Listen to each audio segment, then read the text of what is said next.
Ministry is one of the most rewarding callings a person can answer, but it can also be one of the most painful.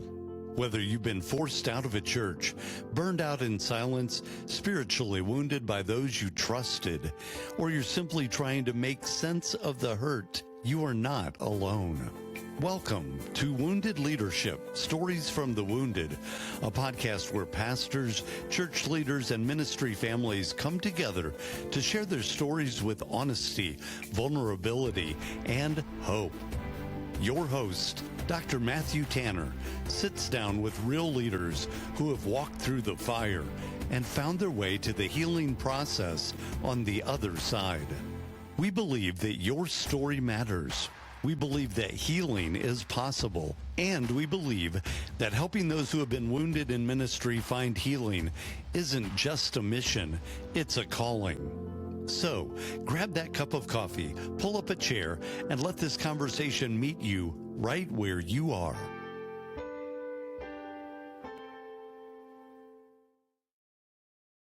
Welcome to Wounded Leadership Stories from the Wounded podcast. I am excited about our guest today, Brian James McMahon. We met a couple of years ago in LA, of all places, and found out that we were only 3 hours away from each other, and it took us going to LA to figure that out.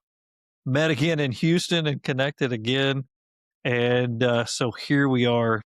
Brian, I'm going to let you introduce yourself and say what you want to say about you, and then we'll dive in.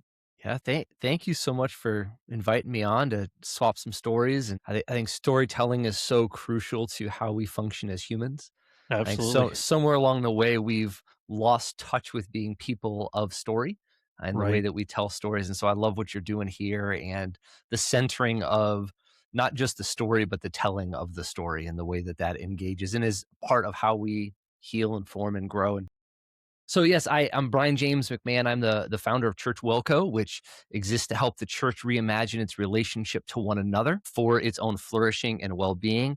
And that's a big part of my story that we'll get into. For the expressions of my life are very much rooted in the places of pain that I experienced along the way. But really at its core, what Church WellCo is after, what I'm after, is how we help the people of God live fully as the people of God. This connection that we're designed for connection with God, but we're also designed for connection with one another.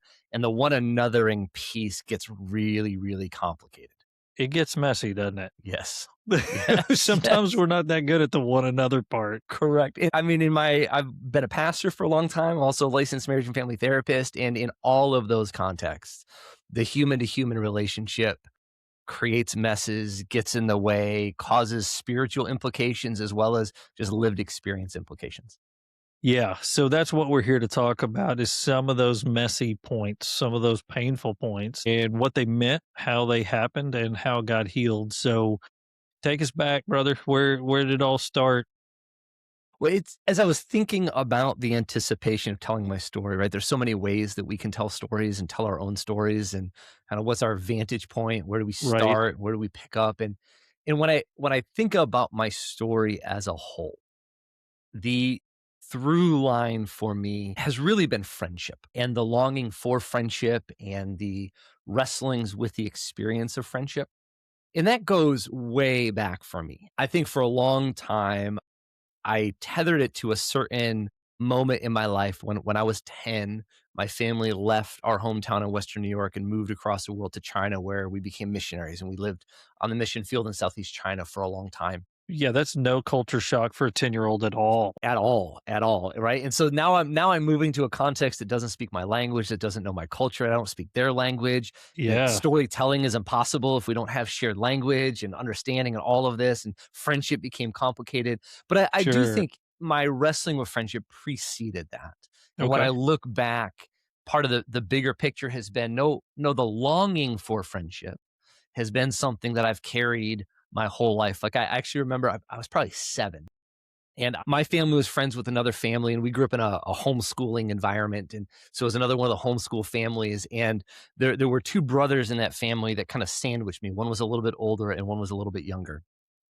And I remember my desire was to have a best friend. Like I just wanted a best friend. And I asked the older brother to be my best friend and he told me no. And that was devastating. Rejected. He told me to go be friends with his younger brother. And I was so mad about that. And also so confused because it seemed like everyone had a best friend and I could never find a best friend. Wow. And that became a real deep place of longing and place of pain that then when my family moved to China, that the pain within that longing really just began to expand. That now I'm in a cross-cultural context and how relationships work are different and what it means to find a friend that can not just play with me, but know me. Right. Over the years, I found many people to do things with. I played soccer, I skateboarded, played basketball, like did a lot of different activities with people oriented around. There were always other kids around, but being in proximity to people and being in relationship with people are not always the same thing. Totally different. And so I had a lot of proximity and very little deep relationship. And I actually, it was a period of my life, kind of 10 to 13, where I would actually go to bed at night and I would cry myself to sleep, wishing for a friend, longing for a friend, praying to God, like, man, if you're big enough to send my family across the globe, are you not big enough to send another family to join us? What is this experience? And this is actually the season where I would say the pain really came in. So it started early for you. It started early for me. And it's been a through line that has showed up in a number of iterations. But the place that I would say like the wounding that I experienced, because there's an element of this that is understandable, normal, loneliness, longing for friendship, unable to find the thing that I long for that hurts. But when I was 10 and 11 and 12, I began to approach the adults in my life. And this is where I would identify the wounding that occurred, began to take place. And I would approach my parents, I would approach other missionaries, I'd approach adults in my life with this deep agony of loneliness. Saying, I just want a friend, just want a friend. And one after the other responded to my description of pain with almost a verbatim response. And it went along the lines of go to the secret place with Jesus and let Jesus be your friend. Which sounds really beautiful. And I was doing that. And I am a person of the secret place. Go be with Jesus. Sure. The longing in my heart was, can someone hold my hand? Is there someone to see my tears? Can I get a hug? Like there is something about the human experience of being seen and held that is so profound. Sure. And one adult after another would just go to the secret place. Let Jesus be all you need. Yeah, go ahead. Did it feel like they were spiritualizing it? They didn't know really what to say? It felt like a dismissal?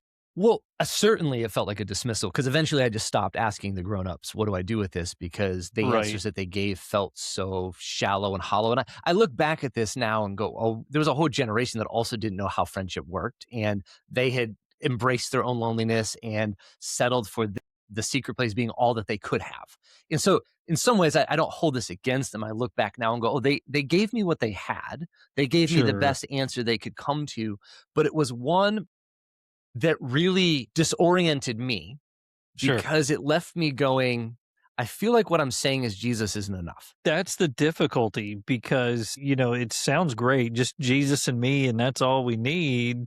But yet we're built for this community, this face-to-face community, but then we feel guilty. We're like, yes. Oh, and I started asking, do I even know Jesus? And maybe I don't know Jesus enough because if I actually really knew Jesus and loved Jesus, then I wouldn't be lonely because Jesus would be meeting all my needs and I'd find that comfort in the secret place. And since I couldn't find that, there must be something wrong with me and I must not know God. And the questioning in the way that really began to disorient my own faith, my own understanding of self, and the shame that began to build in me. And then you don't have anybody to take that to. Correct. And so I just sat in that for a long time and found the people that I could do things with. So I found playmates, but they were never friends. Or at least I didn't experience to the depth of the friendship that I wanted. And so by the time I got into adulthood, I had kind of begun to question whether or not friendship was even really a thing. And I remember, go ahead. No, I was going to say, so the super holy or the super lonely. I mean, that's the pioneer Christianity. That certainly is how it was presented to me. Right. That if I could actually experience a level of holiness, we might say, I would learn to be content with the loneliness and isolation. And I just couldn't. That Yeah. was something like, there was something that was like, that doesn't feel right. And so when I was in my early 20s, I remember this. I was reading through Genesis again, and I was like, let's just start at the beginning. I'm just going to read through. I've read through it a lot, and I got to Genesis 2 and read it in a way that, for some reason, for 20 something years, I had read through this, and I think I had fixated on the Genesis 1 account of creation and just kind of blitzed over the Genesis 2 account. But that place in Genesis 2 where God has created the world and the garden, and he's put Adam in the garden, and Adam's naming the animals and all of this. And there's a moment where God looks at this and says, actually, even in paradise, Adam has purpose. He has communion with the divine. He has agency. He has life. He's in the secret place with God. And it is God that said, it is not good that man should be alone. Yeah. And I read that and I was like, I was right the whole time. Like, I wasn't wrong. This thing in me that began to, that experience released the way that I had beaten myself up piece of going, okay, I wasn't wrong. This isn't an inadequacy in me. This isn't a faith issue. But it also opened up a whole nother bag of wounds, because to sit and say, okay, I wasn't wrong. We actually were created for human community, as we were created to commune with the divine, which means that the loneliness that I've been experiencing shouldn't have had to be there. Yeah. Then you've got to grieve that side. Then I got to grieve that side. And then I have to turn to the reality that goes, and I don't know that there are many people who do this well. And what do I now do with that? Because reading Genesis 2 didn't mean I suddenly knew how to figure out friendship and find friends. And I didn't come out of that little moment with the divine going, well, now that I know friendship is a thing, let's just go have it. Yes. Go down to Walmart, pick one up, And so then what I started to discover was, it seemed like some people had friends and some people didn't have friends, but very few people seemed to be able to understand how to make friends and form friends and deepen friendship. And that was a very confusing thing to me along the way. Yeah, 100%. So yeah, so you're in your 20s, you've discovered that it's almost vindicated that you like realize you're not supposed to be alone. I love how you phrase that. Even in paradise, God said it's not good for man to be alone. So then you're like, okay, so let's find somebody. And then you see this dysfunction in society of nobody knows really how to do that. Right. And so I'm in college and I was like, okay, I need mentorship. I need friends. And I always heard, like, don't wait for a mentor to find you, go find a mentor. And I was like, okay, got it. Let's take it seriously. And I went and approached 5, 6, 7 professors, spiritual leaders in my life to say, hey, would you mentor me? And they all told me no, which was confusing to begin with and deeply painful to sit and go. You're like, y'all read Genesis chapter 2 as well, right? Right. And I had people are discipling other people, but I couldn't find a way to be discipled, and people are mentoring other people, and I couldn't find a way to be mentored. And it just stunk. And so I would kind of glean where I could and do what I could and find people to hang out with. But the longing for this deeper friendship, and that was really hard to find a solution for. Yeah. So, I mean, that's got to be so confusing. Mm-hmm. To you see this from the Lord, you finally find the answer to the question, and you jump out into the world going, okay, then this is it. And then those who should have sat with you were like, no thanks. You see them doing that to others. Like, why do you ever find yourself going, well, why me? Why are they not picking me for this? Very, very much. And the longing that sat within me was just like this longing to matter to somebody, right? To go like, does anybody see me? Does anybody care? Like, do you care about me? And I'm going through my life and getting my degree and beginning to build my profession and to walk into these things. And I look back now, because it was at the tail end of that college season that I made a pivot to go out of education into ministry and to become a pastor. Gotcha. And I don't think I was conscious of it in that season then. But when I look back, I was like, if I'm honest, there must have been part of me that was holding a imagination or a hope or a fantasy, we might say, that surely if I start caring for others and leading others, I will be able to experience the depth of relationship that I'm longing for. And I framed it differently, right? I framed it in the sense of I became a youth pastor because I knew what it meant to be a lonely teenager. And I don't Sure. think anyone should have to be alone. Right. And so I will be the person that will be the friend to the people who don't have friends, which is actually something that stung when I was a kid, because I had adults that would say, hey, God's going to use this so that you can be a friend to those who don't have friends. And lo and behold, it did turn out to be that way. But I'll tell you, as a 14-year-old, that's not a helpful thing to hear. Like, That's, just suffer. God will use it. Going, yeah. So like, I don't want to. no, correct. And I'd rather not. yes, yes. So I became a youth pastor really in the sense of I didn't want teenagers to have to be alone. I didn't want to have So to, yeah, go you ahead. became a rescuer to give others what you didn't have. Correct. In looking back now, I think there's always an undertone in that framework that says if I can care enough about you and you don't have to be alone, that will play back and you will care about me and I won't have to be alone. Yeah. How'd that work for you? Not great. Because I feel like this is where we go into that next chapter of the ministry wound, where it was just like this. I see this kind of falling apart in this chapter. But yeah, So yeah, you could see it coming, right? Because it was this, maybe if I do this well enough, the longing to be seen and known and valued will be met, except that the things I was seen and known and valued for weren't necessarily the things that were most central to who I was and to my personhood. And so I became seen and known for the ministry and for the gifts and for the capability, which is very different than being seen and known in my selfhood. yeah. So you still didn't get the connection that you looked for because you were connected for your position and your Yes. what you could do. And then you set yourself up for a really bad success train wreck.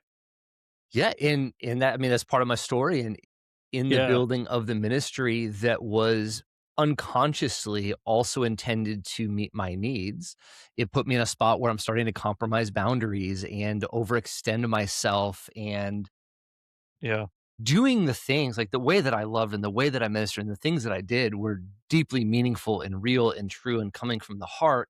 But the Sure. longing to get that reciprocation in some way back created context that I overextended and engaged in elements and expressions that weren't great. And there actually came a time where I had to own that, and I stepped back, like lost the whole youth ministry, and went, Yeah. and that was a significant pivot in my life where I had to own that I had put myself in a position to meet needs that position was never meant to fill, and that's compromised.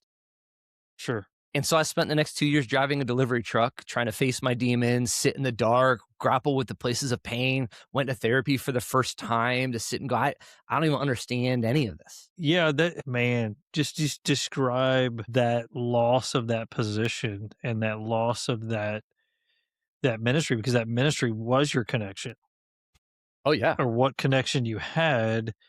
You overextended yourself and you compromised to keep that connection, and now all that's gone. What's that season like? So there's two parts to that for me. One part is absolutely painful. It was the darkest, most painful season of my life.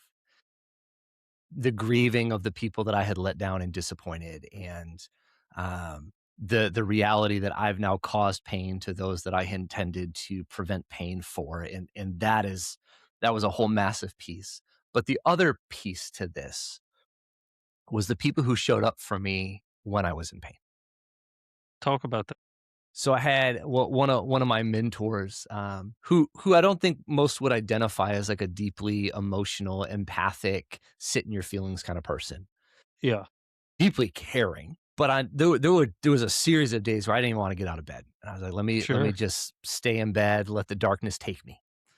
Uh, and Yeah. he came to my house and sat with me, not with any agenda, but just to say you matter. There were a couple. There was actually one night when I was bidding farewell to the youth group that I had been leading, and I was my wife and I were staying with some other friends at the time, And I left that because I just did my part and then I left and they continued without me. And when I got back to the house, they were sitting at a table with a bunch of ice cream on the table and sat with this moment to say, we're just here to receive you. We want to take care of you.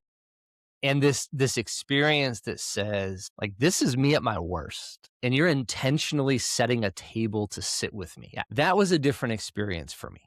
In the contrast between I was trying to present me as my best, longing for people to meet me at that table, but the table that I actually found myself met at was the table of me at my worst. It's when you found that connection you were looking for all along.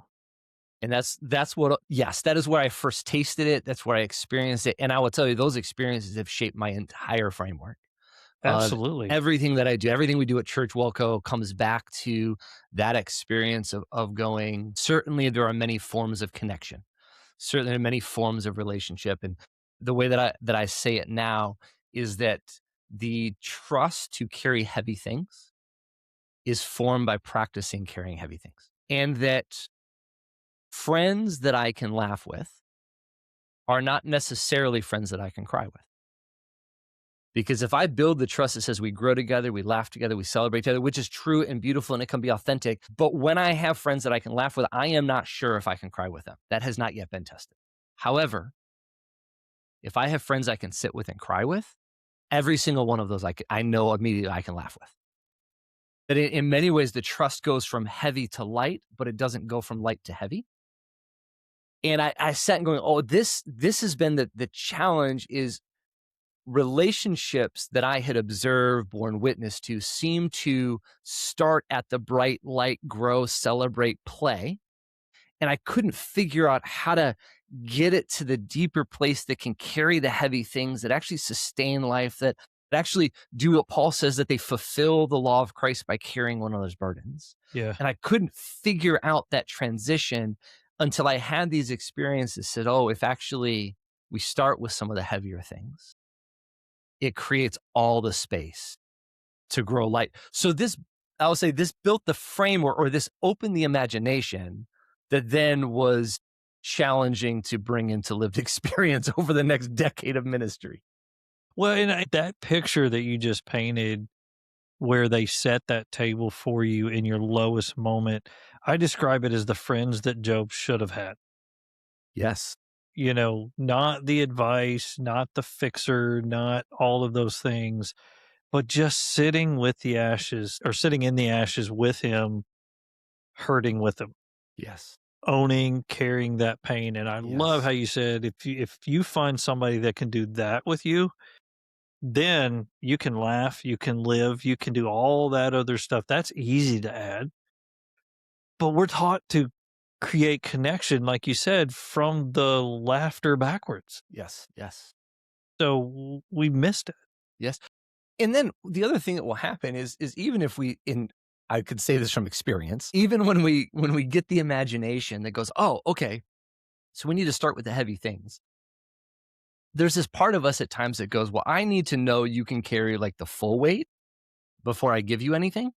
And so we like take our biggest, heaviest thing and we dump it on the relationship because there's somehow, if they can hold that, then they can hold everything. Yeah, the nuclear option first. Right. Boom. And going like, let's put that, except that people aren't prepared for that and they don't know what to do with that. And the trust hasn't been built. And the number of times that we'll put this heavy thing on the table and the table will just collapse underneath it, which then goes, see, this is why we don't do that. And again, it was, I had never been taught how to cultivate the trust that can grow into holding heavy things and have it be developmental and have it be progressive and have it be increasingly strong. And that, I would say that there was a 10-year window of like experimenting and saying, how do we do this? And it often did not go well. So let's talk about that. Let's talk some of that 10-year. Now you finally figured out this is what I've been looking for. And I kind of point out that you didn't go find them in that moment. You just were in your hurt and they found you. Yeah. They were there. So then you begin this, you experience this, and then you have this 10-year laboratory of figuring how this works. Share your story about that. So even though I began to settle into the place that says, I think how we form friendship is by starting with heavy things, starting with pain and suffering. That doesn't mean that suddenly I was embedded in a culture that agreed with that. Okay.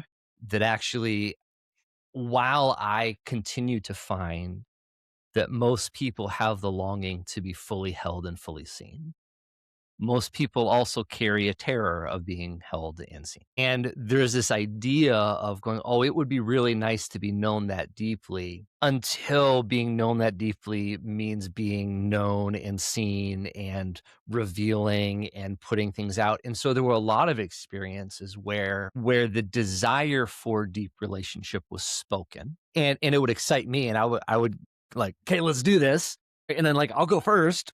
Yeah.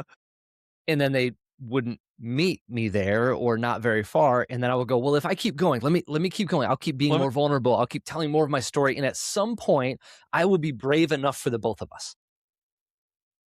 Right. I wanted to believe that like if I love hard enough and in this way that we can get to the place where we can be deep together and connected. And the disappointment in my journey of coming to the recognition that actually I can't be brave for anyone. They have to be brave for themselves. And now I use the language that actually this has everything to do with the cultivation of safety and security in relationship, and trustworthiness is actually when my bravery is met by your bravery, what is produced is an increase of safety and security and trust in the relationship. But Absolutely. my bravery alone doesn't move the relationship into that place. And that was a really difficult reality to come to understand, because what it then requires is me to take some risks to be brave and see how you respond. How do you test that process? Because you don't want to go out and just be vulnerable to everybody. So how do you walk through that? Because you had this 10 years of trying to figure this out. So, you got it down by now, right? Certainly. Well, I will say this is, in shameless plug, this is one of the centerpieces for our communities of praxis at Church WellCo, because I Sure. recognize that actually many of us don't have a place to experiment and test. And for experiments to go poorly in relationships that matter to us is a really, really big risk. 100%. And many of us would just say, I don't know if it's worth the risk. I'll just hold on to my heavy stuff alone. And then our heavy stuff builds up and we get constipated and just don't feel good. And relationships just don't go where we long for them to go. And Right. so I have found that there's a couple elements that emerge through the years of taking some risks, experimenting, being disappointed, trying again, being hopeful because of early experiences, then being disappointed again. And ultimately now I have like the most incredible people in my world and the deepest friends that I've ever, more than I believed was able to be experienced. And it was about 2 years ago where I sat up one day and I thought about it. I was like, this is the first time in my life like I don't feel lonely at all. And it was a wild place to come to say my whole life has been this narrative of loneliness.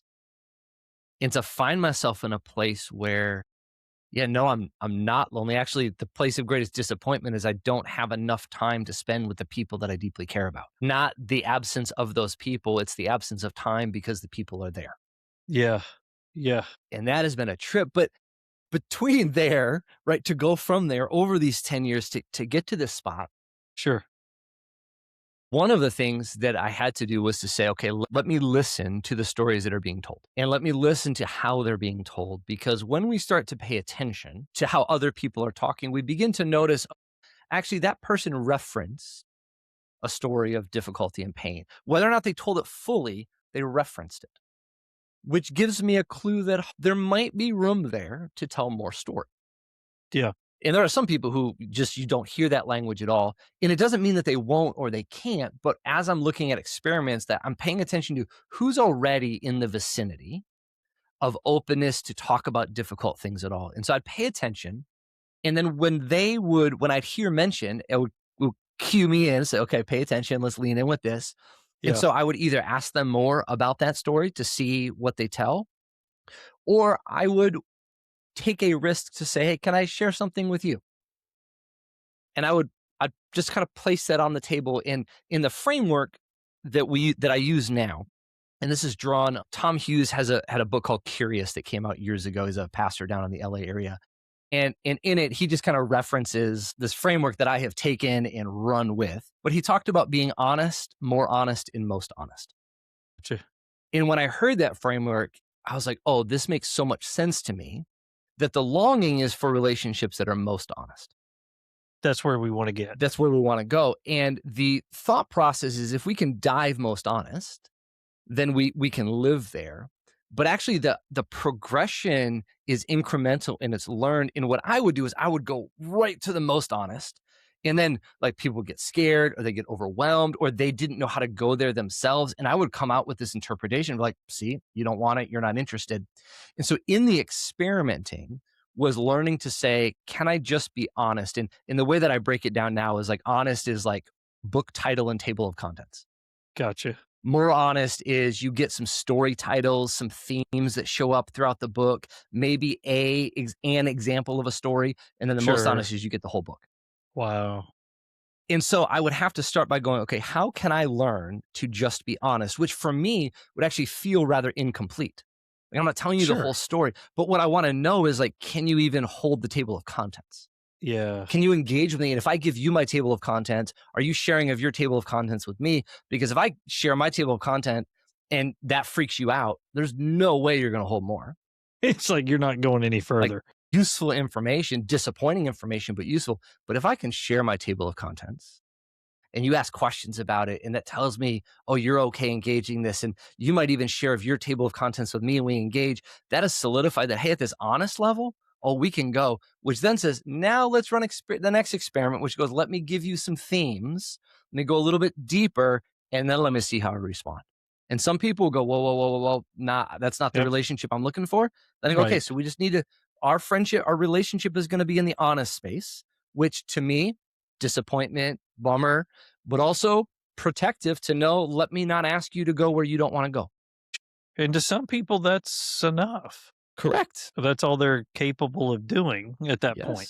Well, and I think to be kind to all of us is the things that sit in my honest tier may not sit in your honest tier. Like what feels vulnerable to each of us are really different kinds of things. So you can't really, it's hard to measure because it's different for everybody. Right. They may share a little bit and they think, well, that's just completely, opening up. And to you, you're like, yeah, I that's barely the title. Right. In vice versa. Like someone else may be sharing something, I hear them like, oh, that's just the title. And actually like, no, that was them actually revealing more than they've ever revealed to anyone else before in their lives. Wow. And so holding room that our progressions through it are going to be different. Sure.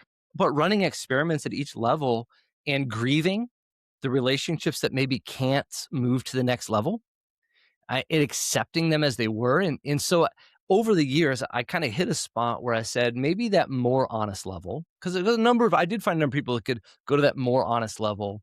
My longing was, can we go most honest, which was the hardest to find. That even at the more honest level, people were like, we can be fully honest with each other. And I'm like, but can we? Yeah. Are you sure you know what you're asking for? Yeah. Correct. Yes. Wow. Yeah. So one of the questions that kind of reverberates in my brain is especially when pastors, church leaders are wounded by the ministry, we've talked about this before. They lose their emotional support, spiritual support, financial support, all of that. So they find themselves, it's a very isolating phenomenon. And you're saying that, well, the solution is finding deep connection. How do they make that? How do they bridge that gap? How do you break out of that isolation, find something? Well, one, I think we need to be really vigilant to not wait until we're in crisis to do so. Because when we're in crisis, those are not the moments we tend to take the risks. Sure. Yeah, we're just surviving. Right. Because in the ramifications of risking when you're already at risk are so high. But unfortunately, we don't pay attention when things are going well. In some ways, like when life is going well, friends seem many. And when life gets hard, friends become few. 100%. And Yeah. we haven't necessarily taken advantage of moments when we are not in crisis, where in some ways we might say there are seasons in life where I can carry my burdens and not be destroyed by them. Yeah. And so we tend to then just say, well, then I'll carry these on my own and minister to others and pick up the burdens of others. And then we hit those moments where we're crushing and go, who can carry my burdens? And the relationships aren't tested. The relationships aren't developed. The relationships aren't cultivated. And so the time to start doing that is now, wherever Yeah. you are. And if we are in crisis, the process is still a process. Sure. That the way we cultivate that is we have to test, and I have to give you some things to hold and see how you hold it, and then you give me things to hold, and then I give you more and you give me more, and we grow to that place where now if crisis hits, I've got people who can show up, and I know that I do, which actually makes crisis feel different. And unfortunately, we have not done a great job of teaching friendship development among ministers and building that as a framework or creating the context for it. Like I tell pastors all the time because they're like, Absolutely. hey, I got great friends. And Yeah. I was like, I can be But honest with other pastors. yeah, like, but do you? Well, and I tell them, I was like, so when you go to your next pastors conference or whenever your denomination or whatever your community, however you guys gather, and someone says, how you doing? Well, you look at them and say, well, I haven't wanted to get out of bed for a month. I wonder if I should still be pastoring. And sometimes I question if God is real. You see how that they're like, oh, well, Lord bless you. Right? Or I'm going to call your supervisor because I don't know if you should still be in ministry right now. Like we need to, like, there's a reaction to the weightiness that we would carry, which creates a Right. hesitation to share it at all. Well, exactly. That is what has taught us to not share, to hold our cards close and not be vulnerable. We've been taught that vulnerability is not safe, but you're saying we have to have it. So how do you can't have both? Correct. Correct. Which is why, to me, bravery, the cultivation of relational bravery, to me is I would say the most central skill that needs to be cultivated in our church today. The capacity to be relationally brave, to understand what that means, how to do that wisely. And storytelling is such a core component of that, that the embodiment of bravery is me sharing of my story and you receiving my story. Like, both of these are at play. How do I share? How do you receive? And both of those are acts of bravery. And Sure, 100%. we actually have to develop these skills. Yeah, because we're definitely not taught them. Even like, I mean, I love the connection in your story, even from a very young age. We're not taught how to do this. No. And what grieves me is actually storytelling is innate to us. Sure. Any parent that has raised kids, they don't teach their kids how to, like, tell the stories of their day and their life. Their kids are like coming to them like, can I tell you about this? And can I tell you about this? And look at this and watch me do this. And like, they are telling stories all of the time. They are narrating their experience. Absolutely. And Yeah. somewhere along the way, we learn to stop narrating our experiences, which is another way to say we stop telling our stories. And whether that's because we were narrating in a way that was disruptive to those around us, and maybe we were raised in a home that says children should be seen and not heard, so don't Sure. narrate your experience. Maybe we shared stories that hurt other people, or we shared stories that exposed other people. And somewhere along the way, each of us in our own way have Yeah. learned to stop telling stories, or to tell only particular happy, shiny stories. Or we manufacture a story. Or we manufacture a we story. become image creators. Right. Yes. And we tell the stories of what we want to present, not actually narrating our own experiences. Which feeds the problem of never really being known. And the solution, I'm convinced that the solution is to reactivate the muscles that have atrophied. That's beautiful. And we have to go back to, what are the stories that need to be told? What's the part of my life that needs to be narrated, that needs to be heard, that needs to be seen? Because there's something that happens when I am seen by you that solidifies who I actually am. Yeah. So what happens after the 10 years of experimenting, experiencing, building this process? Where are you at now with your story and how this is played out for you? Yeah, well, so about 10 years into that journey, we closed a church that was in a traditional church framework, where a lot of the reason we closed the church was how relational atrophied it was. and the disinterested engaging relationship and the pain that showed up trying to move people into relational frameworks and contexts that weren't necessarily desired or wanted. And it just was not working. And so we closed that church and we planted a house church as an intentional healing community and said, if we as the pastors of this church cannot participate in ourselves being healed, then what are we doing? And Right. so we oriented the time around storytelling. So instead of our gatherings being oriented around a platform on which one person tells a story to the congregation, we oriented around the living room and sitting in a circle together where short stories are exchanged. And in many ways, that became the testing ground for cultivating relationship and community. Because I think there's a couple, like, there is an element of the longing for friendship, but I would look back at myself as a child and go, actually, friendship is only part of the imagination for community that needs to be developed. That what we're after isn't just, I need one person who can be in my world. The reality is I need a community of people to participate with. And so we spent 2 years as a community saying, what does it look like to become a community that can carry one another's burdens, that can tell and receive stories, that can participate in hospitality? And so we did this for a couple years. And then my family had a transition where we moved from LA to Kansas City, where we are now.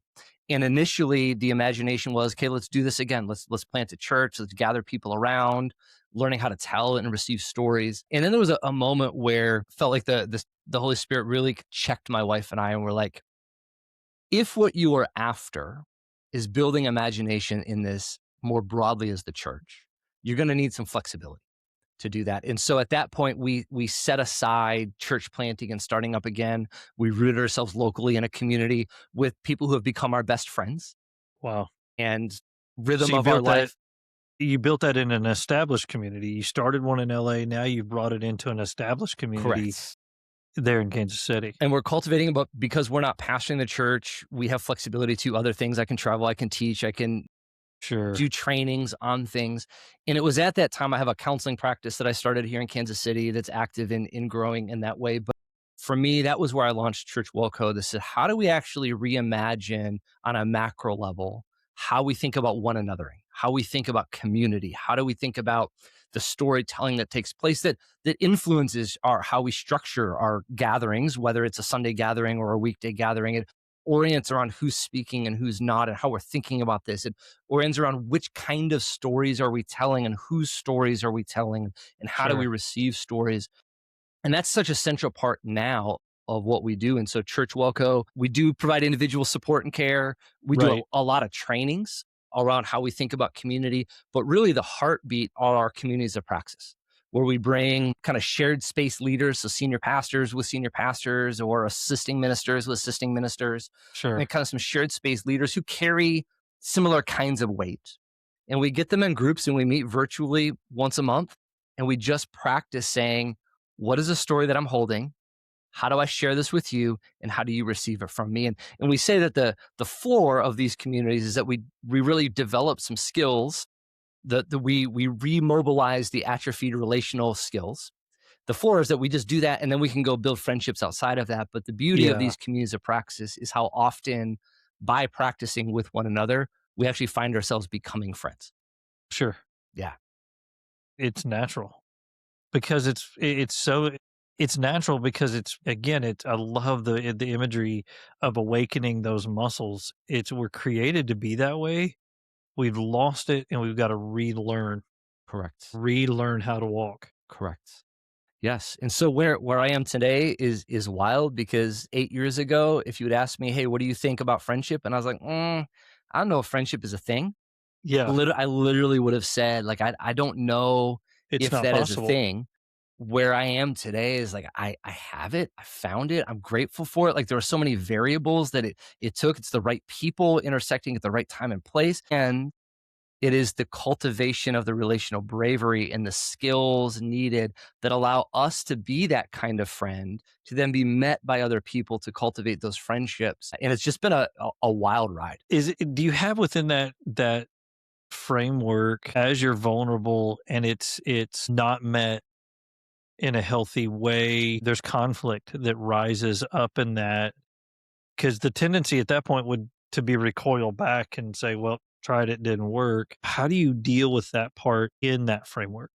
Well, so one of the questions that I always ask in those moments, that psychologically we talk about those being moments of rupture, right? Where Okay. I leaned in for connection and I wasn't met with connection, and there's a rupture, a break in the connection. Exactly. Yeah, And exactly.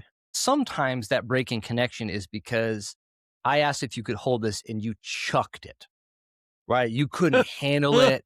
And in those moments, part of my journey is to grieve that actually you may have not been the right person for me to entrust this with. Okay.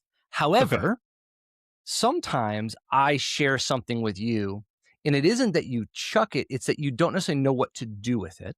Sure. And because you don't know what to do that, you don't respond, you don't receive my story the way that I was hoping you would receive my story, Sure. which is also painful, which is also a rupture, which is also a disconnect. But I hold those two very differently, because if you are chucking my story or throwing it back at me, or you are reacting, or you're now mad at me, or you're running away from me and don't want to talk to me anymore, and we're Right. like that is a communication. You're like, I need to pause that. Maybe that's not the right place to experiment. But if the pain that I'm feeling in the rupture is because you didn't respond to me the way that I was hoping to, not because you're mad or you're freaking out, if you're still there and I'm just going, no, that sucked. Like that, I don't feel like I want to tell you the story. What that actually invites me to do is to practice the relational engagement of bravery that says that did not go how I hoped it would go, which then allows me to actually say, actually, when I put a story on the table, this is actually how I would like you to receive it. Okay. So I can actually begin to teach you how I am longing to be seen, which sets you up for it. So for in our communities of praxis, this is how we do it, is we bring everything down to the baseline to say, the first thing that we're going to do in receiving a story is to acknowledge our appreciation that someone took a risk to share the story. Like, I remind people of this all the time. There is nothing more risky than saying things out loud. Sure. Because once you do, you don't control what people do with it, where it goes. Like, we may ask for confidentiality and protection, but we don't control that, right? Yeah, there's a fear that's intrinsically there. And so for someone to share anything with me means they are taking a risk with me. And so our baseline response to receiving of a story is to go, you were just really brave. Wow. Thank you. And we stop there, because from there, I actually don't know what else you might need. And so even in our communities of practice, we actually have to train people, sit on your hands. So we have to take our fixer brain off 100%. and not try to fix anything, not try to be Job's friends giving advice. Correct. Just sit there and go, yeah, thanks. Yes. And Good job. I would tell you, church people, church leaders, this is so hard for us 100%. because we care and we want to help and we want to support. And I'm not saying support and care and solutions are like never welcome and never valuable and never wanted. There's a place for those. But not immediately. Right. And not if I don't know that that's what you're wanting, because that is one of the places we miss each other, is I'm saying, can you hold my story? And you go, you want me to fix your story. We're guessing the target before they present the target. And so if we start by saying, man, thank you.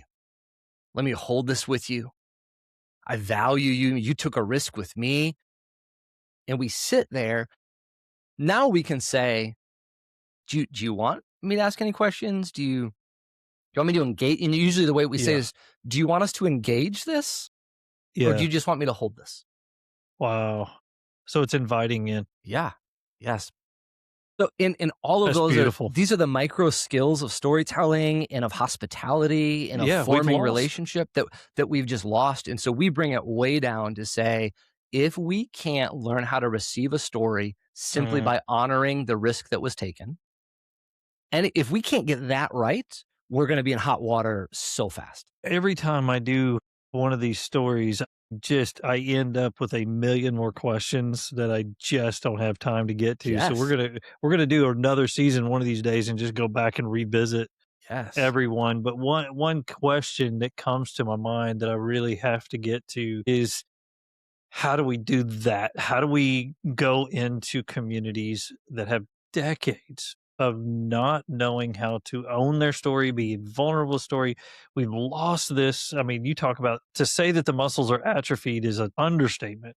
Yes. How do we begin to chip away and make our churches healing communities again? Well, If you ask a physical therapist, there is no way to strengthen a muscle without using the muscle. And like there is just a reality of where we have to start is by storytelling. Now, how we go about using that, right? You don't go to a physical therapist and your arm has been in a like a brace and a cast for 6 months and they just start like yanking your arm around, right? You're going to break things. And this is Right. this is one of the risks that we take of going, okay, let's tell stories. And our church is good, well-intending people like, okay, let's do story time. And we get people together and start telling stories. And then things break and relationships break. And we go like, wait, I thought this was what we were going to do. Like, yes, it is what we do, but it isn't how we do it. Sure. How we tell stories matters. And if we don't have someone who has developed the skills to do that, and we try to engage stories without someone who knows how to tell them and someone who knows how to receive them, it is the Yeah. blind leading the blind, and we're all Sure. going to fall. Yeah. And so where we start is we find someone, and maybe this is like a Christian counselor who's in the community or in your church, and the pastor starts to have some conversations. And for me in the work that we do, I always start with the staff, with the team. Sure. Because if the church and the pastors and the leaders are not themselves learning how to give and receive story, they're never going to be able to teach their people. Right. It happens all the time. We're like, oh, yes, we like this. Let's tell stories. Let's get our people telling stories. But they've never told their And own. you're like, time out. Correct. Slow down. Correct. Let's get strength in this muscle before you start telling Yes. other people how to do it. Yes. I tell parents Yeah. this all the time. Like, don't ask your kids to learn how to do something you don't know how to do. Right. Like you want them to regulate their emotions and you fly off the handle. Like, no. It ain't. No. So pastors and leaders, like we have to start this with ourselves first. And for some, it's going to be go get into therapy and actually allow your therapist to help you get into touch with your own story. Sure. For some, it's going to be go find a community of praxis, whether it's at Church WellCo or somewhere else, to say, can I put myself in places where I can take the time to begin to cultivate those muscles Yeah. so that we can move towards a place, but it's not fast. Like churches that I work with, we talk about like a 2 to 5 year journey of becoming a storytelling community. And there's progressions and there's steps along the way. And there's places where it's skill training and there's places where it's practice and there's places where it's imagination building. But there's no way to do it without using those muscles. But we need to be cautious and intentional and careful when we start activating muscles that have atrophied. What are those churches, those 5-year churches looking like? What are you seeing out of those churches that have captured this and just really gotten really good at it? Well, I would say we are getting good at it, right? Yeah. Because the challenge with any church is the people that you have 5 years from now are not necessarily the people you have today, right? Sure. Because So it's creating a transition, new the turnover. culture. Yeah. So it is. It's creating a culture where there's permission given for stories to be told. And this has to do with the kinds of stories that are told from the platform. This has to do with the kinds of context of what small groups look like and how the culture of those is shaped. But in some of the communities where I'm watching this happen, I've had a chance to walk with it. Yeah. What's wild to me is how much healing happens for the leaders and the staff. And when leaders and staff and pastors are experiencing what it is like to have their burdens carried and the law of Christ fulfilled, or we might talk about James where it says, confess your sins one to another and pray for each other, you might be healed. And when they're experiencing the healing that happens in storytelling, it begins to permeate. And then we create experiments and like, how do we restructure small groups and how do we train people and have a whole element around how do we actually think about our hospitality teams as people who receive stories. Sure. Not just people who are greeters, but how might we widen what it means to receive people? What kinds of questions do we ask them when they come through the door that cue people into saying, we are a place that can hold heavier stories. Yeah. Oh, and it begins to permeate. And then you have people meeting each other at church and going out to coffee and actually beginning to deepen their own relationships with one another. And instead of finding out 2 months later that this family fell apart and someone left and walked out, actually, they're starting to talk about the challenges that are taking place in their marriage 6 months before you hit that spot. So there can be interventions taking place because we know that there's permission to tell those stories. It sounds way too close like the design of the church it's supposed to be. Yeah, I would not disagree with that. Man, yeah, so we kind of running out of time here, but this has been awesome, brother. Awesome. wrap it all up, put a bow on it for us, some final thoughts about all of your story, all of this put together, and then tell the listeners how they can find you. Because I know people are going to be listening to this going, yeah, I want that. Yes. So churchwell.co is the website. Gotcha. And that's the easiest place that has access points to communities of praxis, to trainings. We do a monthly virtual webinar that is free for people who are interested in the conversation of how do we cultivate relationship in Christian community. So once a month, we just hit on a different topic and engage with one another around that. But churchwell.co is how to find me. And I think in summary, I think I just want to speak encouragement to those for whom the longing has become heavy, and where there has been despair emerging because of the amount of disappointment that has accumulated over time. And to say, like, you're not alone in that. And the disappointment that you're experiencing is not inaccurate. That actually there is a responsibility that the people of God have to one another that we have not navigated well, that we haven't taken enough responsibility for the one anothering, and has left a lot of people lonely and isolated. And my encouragement would be brave as you are able. Find some people to be brave with. I created a slow journal, and a little plug. You can find it on the website, you can find it on Amazon. It's called the Slow Journal. That if you've got 2 or 3 people, just start using that as a individually sit down, and it identifies what's the current story that I'm holding that's difficult and painful. And if you get 3 or 4 friends and you're just journaling individually yourself and say, can we get together once a week? And I'm going to share an entry from mine and you share an entry from yours. And we're just going to receive each other's stories, but start somewhere. Because as we will find people along the way, maybe not quickly and maybe not fully, but will move us toward the direction that we long to be. Wow. That's such a beautiful thing. And that's really one of the heartbeat of wounded leadership, is finding healing in that story. So, man, thank you for telling your story and your heart and your passion. We're going to have you back sometime. And because we just scratched the surface of it. Yes. I'm sure we have just scratched the surface of what we can talk about. So, Brian James, man, thank you for your story and for your heart toward healing pastors and healing the church, really. Thank you so much. We'll keep it going.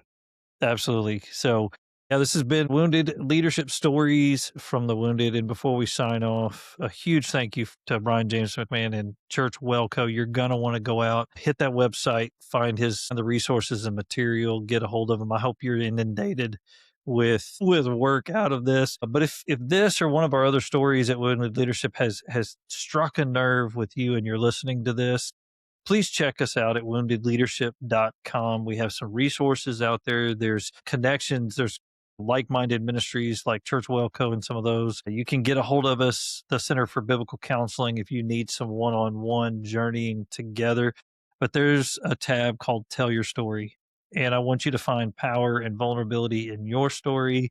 So go to that tab, click on Tell Your Story, send us your story. We would love to pray and look over that and get you some of the resources that you might need. Thank you, my friend. I look forward to physically getting together soon, having some coffee and talking more life together. Brian James, thank you so much, man. Thank you for joining us today for Wounded Leadership, Stories from the Wounded. If today's conversation stirred something in you, whether it brought up your own pain, gave you language for what you've been carrying, or reminded you that someone else understands, we want you to know that this community is here for you. You don't have to navigate this alone. If you are a pastor, a church leader, or ministry family member who has been wounded, or if you know someone who is, I want to encourage you to take the next step. Visit woundedleadership.com, where you'll find resources, biblical counseling, and a community dedicated to one thing: helping those who have been wounded in ministry find healing. And if you have a story of your own, we would love to hear it. Head to woundedleadership.com and click Tell Your Story. Your story could be the lifeline someone else needs to hear. If this podcast has meant something to you, please take a moment to leave us a review, share this episode with someone who needs it, and follow us wherever you listen to podcasts. As Martin Luther once wrote, This life is not health, but healing, not being, but becoming. The process is not yet finished, but it is going on. That is our prayer for every leader who listens to this podcast, because healing is a journey, not a destination. Keep going. This is Wounded Leadership, Stories from the Wounded.